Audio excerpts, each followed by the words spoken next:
Problema 5.33 diz o seguinte: você está baixando duas caixas por uma rampa, uma sobre a outra, e como indica a figura, você faz isso puxando uma corda paralela à superfície da rampa. As duas caixas se movem juntas com uma velocidade escalar constante de 15 cm por segundo. O coeficiente de atrito cinético entre a rampa e a caixa inferior é 0,444 e o coeficiente de atrito estático entre as duas caixas é 0,8. Item A. Qual força você deve aplicar para realizar isso? Para descer o sistema todinho com velocidade constante. Item B. Qual o módulo, a direção e o sentido da força de atrito sobre a caixa superior?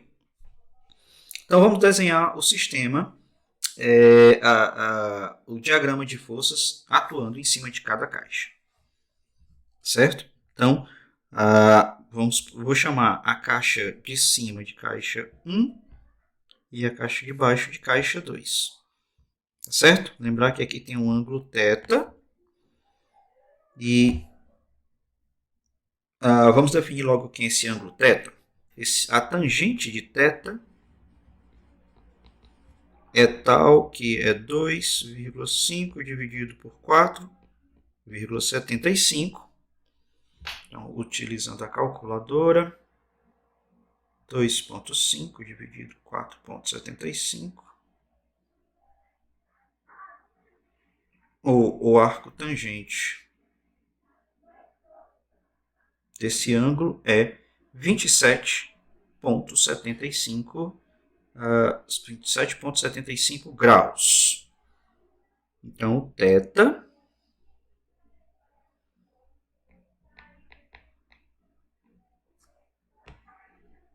é 27,75 graus.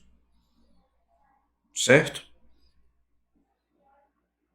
Como a gente vai precisar dos senos e cossenos desses ângulos, eu vou logo determinar esses senos e cossenos para a gente depois fazer o diagrama das forças. Então, 27,75, o seno desse ângulo,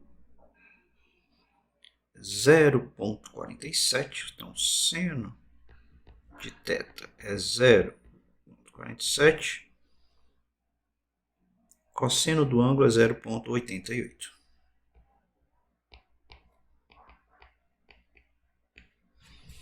Então, já temos agora os senos, já conhecendo os ângulos e os senos e cossenos, e vamos desenhar agora o diagrama o diagrama de corpo livre em cima do corpo 1. Então, em cima do corpo 1, a gente sabe que o sistema está fazendo um ângulo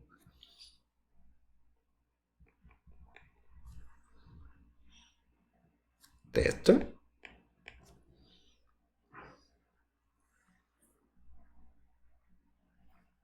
certo? Só o prolongamento. Então, a gente vai ter aqui a normal do corpo 1, o peso do corpo 1. E se não houvesse força de atrito, o corpo 1 deslizaria para frente. O que impede ele de deslizar para frente é a força de atrito 1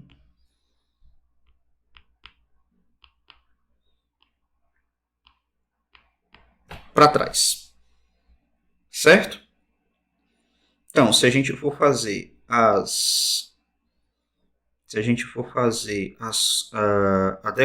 o equilíbrio das forças, a gente vai ter que, então, lembrar que esse aqui é o ângulo θ, a gente vai ter que N1 é igual a P1 cosseno θ, e que a força de atrito em 1 é P1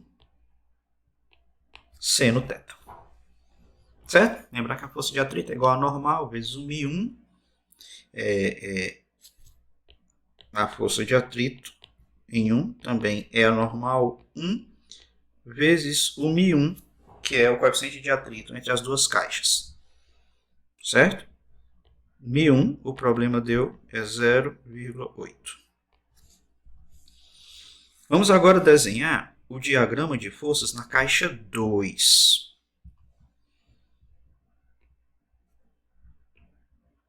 Existem mais forças atuando na caixa 2. Então, eu vou desenhar o prolongamento aqui, para a gente não esquecer do ângulo. Na caixa 2, a gente vai ter o quê? Vai ter o peso, o P2. A gente vai ter a normal da força normal da caixa 2. A gente tem puxando, impedindo do corpo cair, deslizar sobre a rampa. A gente vai ter a tração que o carregador coloca, mais a força de atrito 2, que é devido ao atrito do bloco 2 com a rampa. Tem ainda, lembrar que existe a força de atrito entre as caixas, né? Entre o bloco 1 e o bloco 2. Então, se a força de atrito entre as caixas impede que o corpo 1 desça, então no corpo 2 ele vai estar atuando na direção contrária, para cá. Ele vai estar forçando o corpo 2 a descer. Certo? Falta ainda falta ainda colocar, lembrar que a caixa 1 está fazendo uma força na caixa 2. E a caixa 2 responde a uma normal. Certo? Então isso aí é a ação do corpo. Então a ação é a força que faz em 2. É a normal, né? A normal de então a normal de 1. Se é uma força numericamente igual a normal de 1 mais aplicada para baixo. E esse aqui é o ângulo reto. É uma confusão de força, né? Mas não tem nada demais. Então, fazendo o equilíbrio das forças na direção do movimento, na direção da rampa e na perpendicular à rampa, a gente vai ter que N2 vai ser igual a N1 mais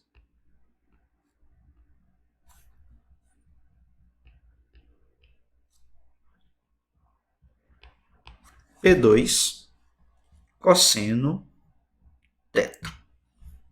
Certo? Mas se a gente lembrar que N1, se a gente lembrar disso aqui, ó, que N1, cantinho, é igual a P1 cosseno θ, a gente vai ter que esse N2 vai ser P1 mais P2 cosseno θ. Isso é o equilíbrio na direção perpendicular ao plano da rampa. Na direção paralela ao plano da rampa, a gente vai ter que a força de atrito 1 mais P2 seno θ é igual a tração mais a força de atrito 2, que é entre o bloco 2 e a rampa. O item A pede qual é a força, qual é a tração que eu preciso aplicar para poder fazer o sistema todinho descer com velocidade constante. Então, eu tenho que calcular a tração.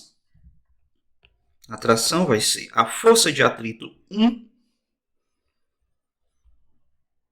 A força de atrito 1 a gente já calculou, está bem aqui, ó. É P1 seno θ mais P2 seno θ menos a força de atrito 2. A força de atrito 2 é N2 vezes μ2. μ2 é o coeficiente de atrito entre a caixa 2 e a superfície, que o problema diz que é 0,444.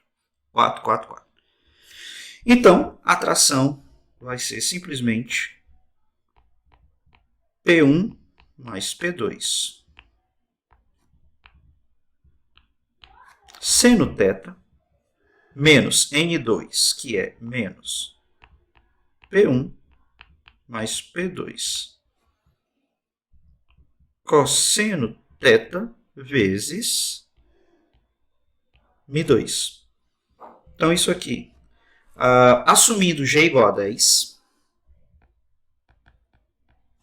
para facilitar nossas contas, a massa de um é 32 kg, a do outro é 48 kg, a soma das massas dá 80 kg, então P1 mais P2 dá 800. 800 vezes o seno de θ, 0,47,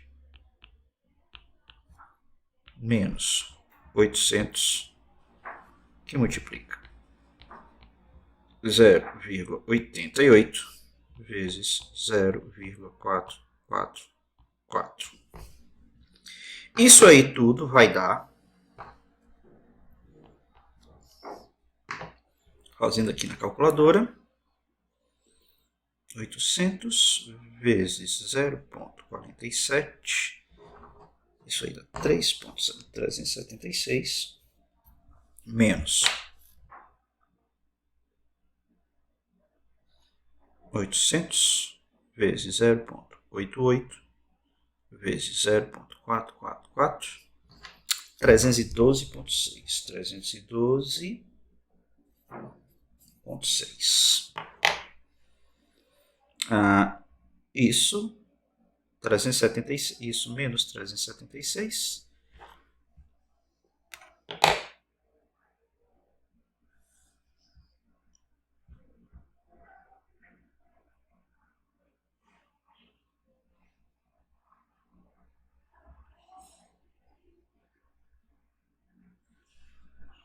Só um minutinho, deixa eu fazer aqui.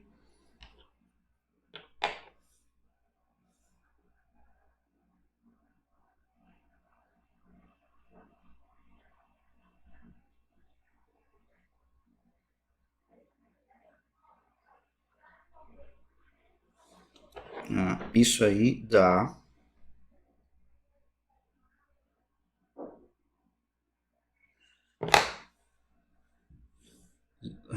vai dar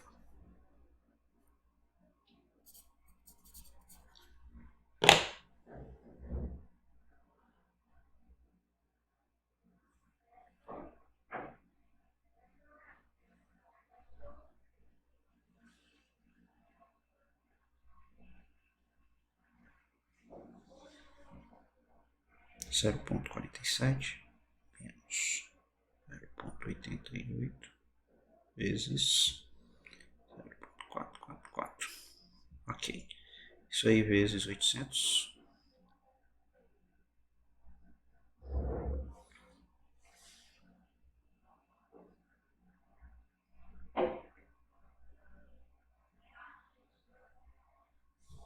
Dá 63,2 newtons. Lembrar que a gente está utilizando G igual a 10 e pode dar um pouco diferente do gabarito, porque no livro usa 9,8 metros por segundo ao quadrado, ok? Vai dar ligeiramente diferente, porque o peso vai dar ligeiramente diferente, né? Ok, aí o item B, ele pergunta qual é o módulo, a direção e o sentido da força de atrito sobre a caixa superior. A gente já viu, é esse aqui, né? Então, isso aí, o módulo dessa força de atrito vai ser a força de atrito 1, vai ser 320, né? que é a massa de 1 a 32 vezes 10, 320, vezes o seno de θ, que é 0,47. Então, isso aí vai ser 320 vezes 0,47, dá 150,4 newtons. Certo? Então, esse é o problema 5.33. O problema 5.3 trata de uma corda com massa. Em quase todos os problemas deste livro, a massa dos cabos, cordas e fios são tão pequenas em comparação com os outros corpos que podemos desprezá-las. Porém, quando a corda é o único objeto do problema, obviamente a sua massa não pode ser desprezada. Por exemplo, suponha que você amarre as extremidades de uma corda em 2 suportes verticais para secar roupas. A corda possui massa m e cada extremidade faz um ângulo θ com a horizontal. Determine, item A, a tensão nas extremidades da corda. Item B, a tensão em seu ponto inferior. Item C, por que θ não pode ser igual a zero? Item D, discuta seus resultados para os itens A e B no limite em que θ igual a 90 graus. A corda para secar roupa ou qualquer cabo flexível preso em sua extremidade sob a ação do próprio peso adquire a forma de uma catenária. Para um tratamento mais avançado dessa curva, veja a referência abaixo. Pois bem, esse é um problema comum que a gente vê quando está andando na rua e que vê os fios de eletricidade, de internet, os fios de dados entre os postes encurvados, né? Porque ali é o próprio peso do fio que está encurvando o caminho do fio, certo? O formato dessa curva, para a gente determinar ela, precisa de um cálculo um pouco mais avançado, mas só com física 1, certo? Com o que a gente sabe desse capítulo, é possível já falar muita coisa sobre esse problema. Então, para começar, a gente tem que desenhar o diagrama de forças atuando no fio, certo? Então, a gente vê o seguinte: nas extremidades, tem a tração puxando o fio para cá, certo? E se você fizer o prolongamento da direção horizontal, esse é o ângulo θ. A tração está do outro lado também.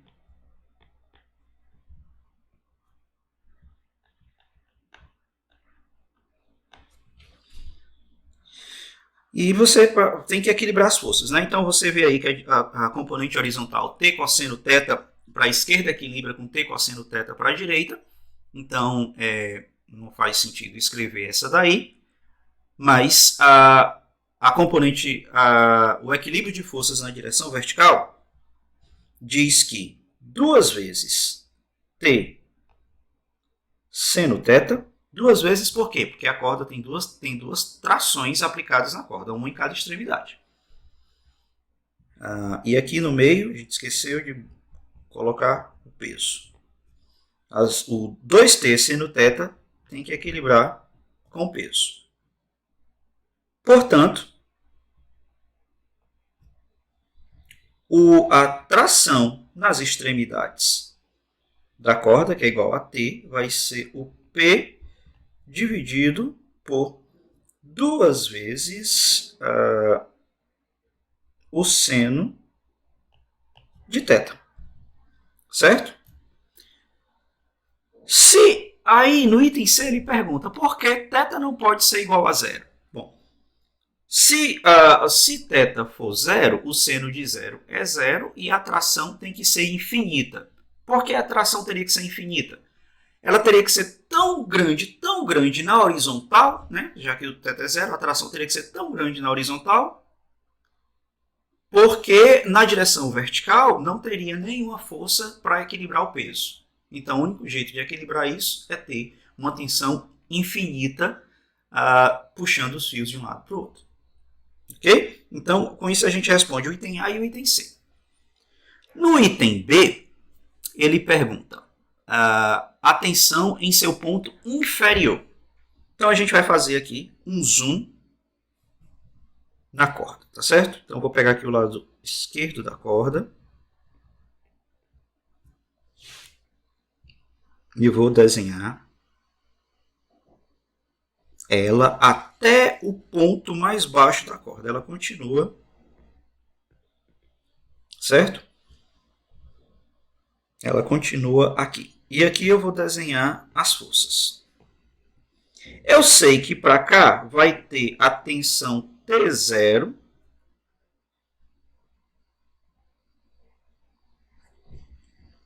que é a tensão da corda na horizontal. Tem uma força puxando ela na horizontal, por isso que eu fiz até a metade da corda, tá certo? E para cá vai ter uma tensão T, certo? Que é a tensão que amarra a corda. A gente faz aqui o nosso ângulo θ exagerado. E a gente vai ter ainda o peso desse pedaço de corda. Eu vou exagerar aqui o tamanho da corda.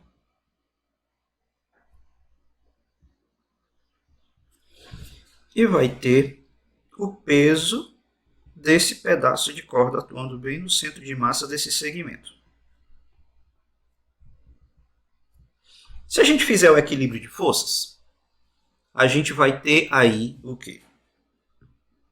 Que T cosseno θ na horizontal, tá certo? Tem que ser igual a T0, que é a tensão no ponto mais baixo da corda.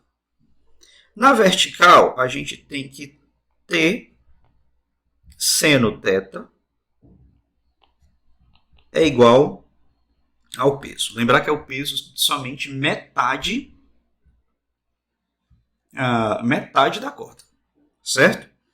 Dividindo a de baixo pela de cima, a gente vai ter que a tangente de θ é igual ao peso. Eu vou botar aqui para a gente se lembrar que o peso da metade da corda.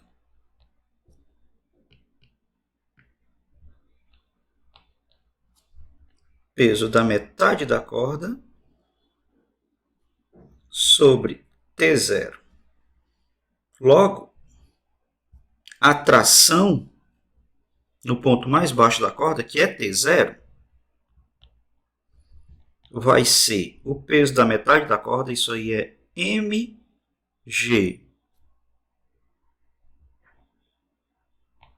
sobre 2 dividido pela tangente de θ. Então aqui, vamos só para substituir, ninguém substituiu mg, isso aqui é mg sobre 2 seno de θ. Então, isso aqui é a tração nas extremidades da corda. Não pode ser zero, porque senão a tração tem que ser infinita, né? Para poder compensar a falta de componente vertical da força para equilibrar o peso. E para o item C, a tensão na parte mais baixa da corda é T0, que é igual a mg sobre 2 tangente de θ.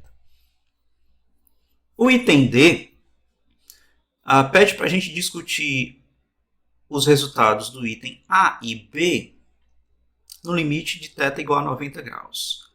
Bom, θ igual a 90 graus significa dizer o quê? Que a corda só está presa de um lado. Né? Então, qual é o seno de 90 graus? Se a corda está presa só de um lado, significa que só vai ter uma única tensão, certo? Pendurando a corda. Então, vou fazer aqui o item D. Seria, vou botar aqui o nosso suporte e a corda faria um ângulo de 90 graus horizontal. Então, teria simplesmente a tração para cima e o peso da corda para baixo. Certo? Então, a tração seria igual ao peso. Se você remover, veja que aqui no item A, a gente tem que, a gente fez o equilíbrio das forças com 2T seno θ, né? Então, esse 2 some, porque se a corda tiver 90 graus, significa dizer que a corda está pendurada só de um lado, né? E o seno de θ seria, seno de 90 dá 1. Então, daria simplesmente T igual a P, que é o que a gente obtém no caso em que a corda está pendurada apenas de um lado. E essa tração ela vai ser equilibrada pelo próprio... o peso da corda vai ser equilibrado por essa tração puxando para cima. Tá ok? Então, esse é o problema 5.63. O problema 5.94 descreve um acelerômetro mecânico.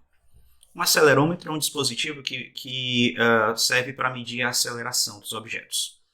Certo? Os celulares modernos, todos têm um acelerômetro embutido dentro dele. O problema diz o seguinte: a figura mostra um sistema que pode ser usado para medir a sua aceleração. Um observador que caminha sobre a plataforma mede o ângulo θ que o fio sustenta a bola leve que o fio forma com o plano vertical. Que o fio que sustenta a bola leve forma com o plano vertical. Não há atrito em nenhum ponto. Item A. Como θ se relaciona com a aceleração do sistema? Item B. Se M1 for igual a 250 e M2 igual a 1.250 kg, qual é o ângulo θ? Item C. Se você pode variar M1 e M2, qual é o maior ângulo θ a ser atingido? Explique como você deve ajustar M1 e M2 para isso. Então, vamos lá. Vamos fazer aqui o diagrama de forças. Primeiro, no sistema na plataforma e na massa 1, certo? Como não tem atrito, a gente vai ter que isso aqui vai ser a tração, que puxa o bloco M2, e aqui no bloco M1 a gente vai ter o P1,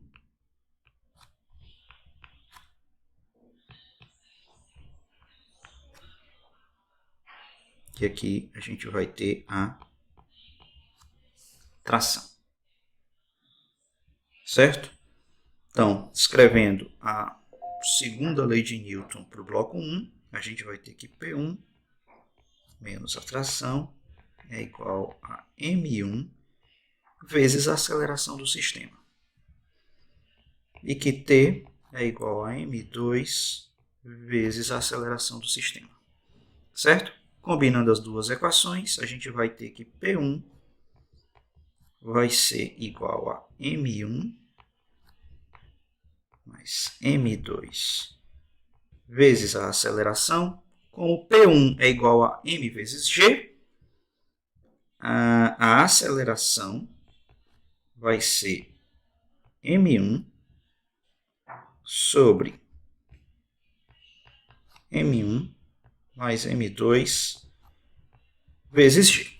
Então, essa daí vai ser a aceleração do sistema em termos das massas M1 e M2 e a gravidade, né, das duas plataformas. Agora vamos fazer o equilíbrio de forças em cima da bolinha que está pendurada por um fio. Então a gente tem aqui o fio, a nossa bolinha, o ponto de apoio aqui onde ela está presa, ele faz um ângulo θ. Aqui, atuando na bolinha, a gente vai ter o peso da bolinha, que eu vou chamar de P', e essa tração na corda. Vem aqui. Se a gente decompor na direção horizontal e vertical as forças, a gente vai ver que T cosseno θ vai ser igual a P', certo? E que T seno θ vai ser a força resultante atuando sobre a bolinha, porque quando o sistema todo anda, esse sistema anda fazendo um ângulo θ, né? A bolinha pendurada anda fazendo um ângulo θ com a horizontal.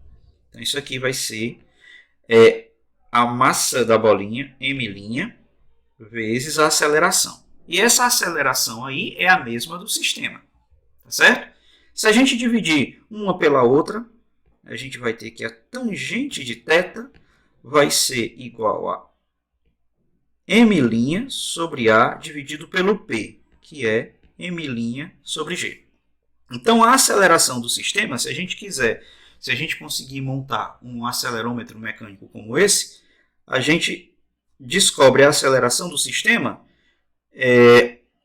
calculando o produto da tangente de θ vezes a aceleração da gravidade. Tudo que você precisa, então, nesse caso, é medir a tangente, medir o ângulo e calcular a tangente, né? E independe da massa dessa pequena bolinha. Agora, a gente sabe, a gente precisa determinar quais são os limites máximos e mínimos dos ângulos, né? Então, igualando a aceleração que a gente calculou na primeira parte do problema com essa relação com o ângulo, a gente vai ver que a tangente de θ vezes G tem que ser igual a G que multiplica M1 sobre M1 mais M2. E cancela G com G. E a tangente de θ é a razão entre a massa M1 e a soma de M1 com M2. Tá certo? Aí aqui a gente tem alguns limites. Por exemplo, se a gente tiver M1 muito maior do que M2, você concorda que o M2 vai se tornar praticamente zero, perto do M1. Né? Então, nesse caso aqui, a gente vai ver que a tangente de θ vai ser aproximadamente 1. Né? Vai ser aproximadamente 1. E qual é o ângulo que a tangente é 1? Vai ser 45 graus. É o ângulo em que o seno é igual ao cosseno. Certo? O oposto, certo? Então, a massa 1 é muito mais pesada do que a massa 2. Agora, se a gente tiver o contrário, se a gente tiver M2 muito maior do que M1, o M2 no denominador vai praticamente zerar essa divisão todinha. E o que a gente vai ter aí é que a tangente de θ vai ser aproximadamente zero. Qual é o ângulo que a tangente de θ é igual a zero? θ igual a zero, que o seno de zero é zero e o cosseno de zero é 1. Né? Então isso aqui vai ser o ângulo 0 grau. Isso faz sentido, né? Porque se o M2 for muito mais pesado do que o M1, o sistema não vai andar. E se o sistema não vai andar, a bolinha não vai formar um ângulo, certo? Então, a aceleração, nesse caso, seria zero. Né? E no caso em que o M1 é muito maior do que o M2, a massa do M2 é desprezível perto do M1, a gente tem que a tangente é 1, né? Então a aceleração seria igual à aceleração da gravidade, que seria a maior aceleração que a gente poderia medir. Afinal, quem está acelerando, quem está colocando o sistema todinho para andar é a gravidade. Tá certo? Então nós teríamos o ângulo mínimo do nosso equipamento aí seria zero, quando o sistema estivesse parado, e o ângulo máximo seria 45 graus, quando ele estivesse acelerado, igual à aceleração da gravidade. Tá certo? isso aconteceria quando o M1 é muito maior do que o M2, tá certo? E na verdade é aproximadamente 1, seria o limite máximo, porque a gente sabe que o sistema andando com a aceleração da gravidade, ele estaria em queda livre, né? E não é o caso aí que o nosso design mostra, mas ele seria capaz de medir uma aceleração limítrofe igual a g quando o θ for igual a 45 graus. E esse é o problema 5.94.